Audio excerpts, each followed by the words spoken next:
Hi guys, magandang hapon guys. So, pasensya na kayo guys kung ang boses ko ay lubog. Ako ay may masama yung pakiramdam ko. 6 days na ngayong araw na to. So, hindi ko alam kung anong nangyayari sa akin. At sa katagal-tagal ng panahon, first time lang ako nagkaroon ng ganitong lagnat sobrang taas guys. Pero ngayon, wala na ako lagnat mula pa kahapon. Ang mayroon na lang ako na kaya ko malaki. Yung sipon at saka yung ubo, tapos nilalamig na naman ako.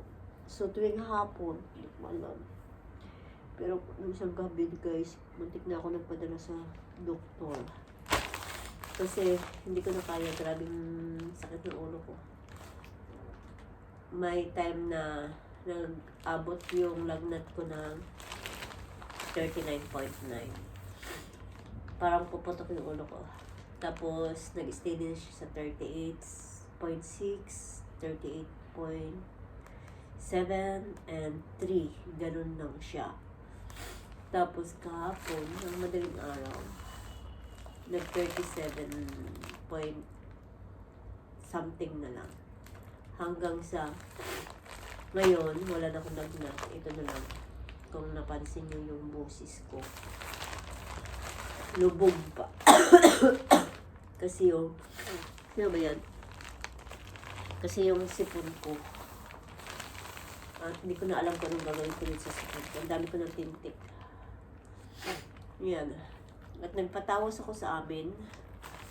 So, ang sabi, ako ay nabati sa CR dito.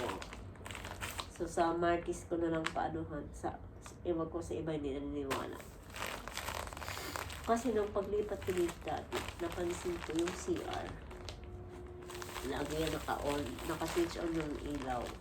Pero ito lang kasagsagan, may bagong lipat. Bakit bigla nilang lagi na lang namatay? Pinapatay yung ilaw. Ganun. Parang matalas yung mata ng isang babae dito. Yun yung napansin ko. Kaya ito napansin nyo guys yung boses ko. So anyway guys, mayroon ako ditong lemonade. Yan. Iniinom ko. Ito naman, ang tulog ko lang guys, siguro wala sa isang oras. Kagabi hanggang kanina. Kasi, pag humiga ako, ganito, very close. Close talaga siya. Kaya nabuboryo ako. And then, ang ginawa ko, naglinis na lang ako kasi pilit ko parang ang alikabok ng kwarto. Pero hindi naman kasi araw-araw ko dito naglinis. Pilit ko lang.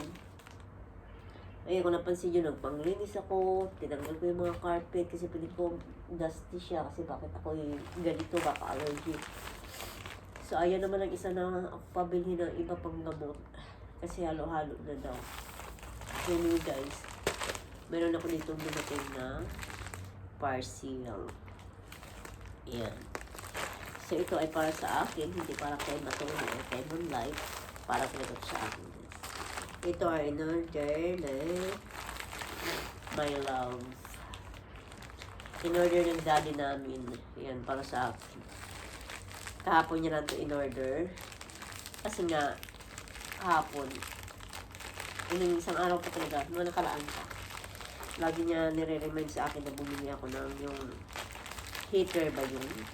Pag masama yung pakiramdam na nilalamig ka. So kahapon, sabi niya sa akin, kasi pinipilit ko talaga guys yung makalabas ako. Kasi sino man ang bibili sa akin ng pagkain at gamot.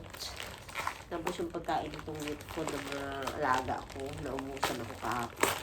Pumilit ako lumabas. Pabilisan. So, hindi naman ako bumili ng ganun. Pero sabi ko sa kanya. At saka, pag bumili ka kasi sa mga katulad niya, Lulu, parang hindi man maganda yung brand. So, yung isa na lang yung bumili. In-order niya ako sa Amazon. So, ito yung binili niya sa akin. Parang dalawang piraso ng ganito ko. Lagi ko pinapadala sa Pilipinas. Yung mag hot water bag. Meron daw sa tal dito.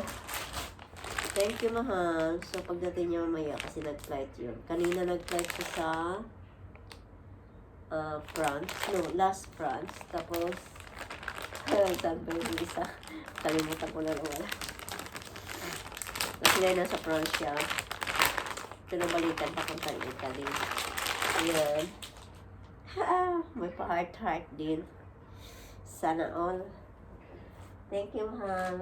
Ayan. So, dalawa na talaga yung in-order niya. So, ang isa naman pala ay purple. Yung isa red. So, gamitin muna natin sa red. At tayo mag-init ng tubig. Kasi ako ay nilalamig na. Ganun niya ako ka-love. Dalawa na to guys. Dati galing pa Italy. Yung green. Pinadala ko yata yun sa Pilipinas. Or nandito lang. Basta galing siya Italy. Bit niya pa yung galing Italy. Galing Milan. Baka nasa cabinet lang sa mga box damitan ba. Or kasi kung tatanggalin ko kasi guys, sama ng pakiramdam ko. Pati yung thermometer, bumili ako ng panibagong thermometer kasi yung thermometer din. Bumili din ako. So, hindi ko na rin alam kung saan ko nailagay. Pero alam ko nandiyan lang yun sa mga box. Kasi nung paglipat ba namin, yun. So, binilhan niya na talaga ako ng dalawa. Pang extra. Ganyan. Tapos, ano pa bang kwento ko sa inyo? Ay, may kwento ko sa inyo guys. Si Matoni nga pala guys, kinuha ang ambassador. Ano naman siya guys? Yuki. Sa Yuki guys, hindi din sa UAE. Sa Yuki. So, magiging modelo si Matoni sa isang pet shop.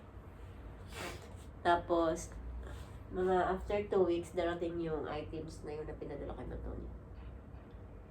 At Chuchi, ayan na si Monmon. Hello! Say hi. Say to them. Hi guys, my name is Monlight. I'm a god girl. Look.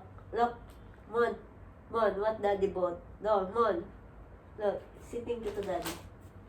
Daddy, thank you. Nanonood kasi yung isa pagdating. Pag nakita niya nga pag may bagong upload. Notify. Kasi siya yung number one fan namin si Nathan. Number 2 si Daddy. Yan. Thank you, Daddy. Thank you. See, ang cute-cute naman yan. Cute yan. So, magano tayo ng hot water. Paano muna natin kay Monmon? We'll see, Biha. I'm gonna put some water, okay? Say hello to them. Ano, so si Matoni ito ba? Mayroon na ako dito hot water na ready. Ay. Ininit ko siya guys kasi hindi ako pwede yung water dispenser ko, hindi ko nilalagyan, hindi ko inaano sa saksak ba? Kasi yung mga alaga ko dito, delikado. Ay, nako. Ay. So, yun na guys. Nagpapin ako ng init. Tubig! Mga delikado kasi sila guys. Kaya, hindi ko talaga kailangan silang. Yan o. Kasi nilalamig na ako. Tatakas mo naman. Sabi ni Mama, Mama! What are you doing? What are you doing, Mama? Mga busog yan kasi pagdating ko, pinakain ko sila, bumili ako ng pagkain nila. And, nag-withdraw lang ako. Kasi inutusan ako ng isa na mag-withdraw. Tamang-tama, naboboring ako. So, sabi ko sa kanya, punta na lang ako. Ayaw ko pa sana kasi nga, ayan na. Yan. Ganyan lang siya. Pag nilalamig ako, yakap-yakap, dalawa. Alam niyo pala guys, bakit dalawa yung binili sa akin? Kasi sabi ng isa, yakapin ko daw to. Yung isa naman sa part ng pa ako. Galon niya ako ka-love. Right, mahal? Say thank you to daddy. Chikatuti yung baby na yan, oh. Love namin yan. So, tingnan nyo guys, Si Munmun, sinusuklay ko si Munmun. Gusto niya yan. Be, suklay na be. Be, akab na be. Ang baby love. Asus, kaya na yun niya. Ay, asus, ang baby na yan. Malab-lab yan ni mama. Yan. May kumukuha pa na isang Spitz company shop kay Matuni ulit. So, ibang company siya. Hindi ko pa nireplyan. Kasi hindi ko alam kung saang bansa, kung dito lang sa UAE or sa out of the country ba. So, di ba parang bawal ba yun? Hindi ko pa natanong doon sa Pitsam. Yung una kasi na lang po kay Matuni, ano yun sa UK. Hindi ko alam kung pwede or bawal. Ganyan. Kasi kung bawal, si Munmun na lang sanang recommend ako. Para dalawa sila ay maging model. Sana all model, no? Ang model ka talaga nakahiga sa plastic. Jesus, si thank you to daddy, ha? Daddy, thank you nito, daddy. Sus, cute naman mo na. Haba na yung balahibo niya. Ang baby love. Sus, aba, nagkakuan-kuan na yun. Thank you guys. Thanks for watching. Bye-bye.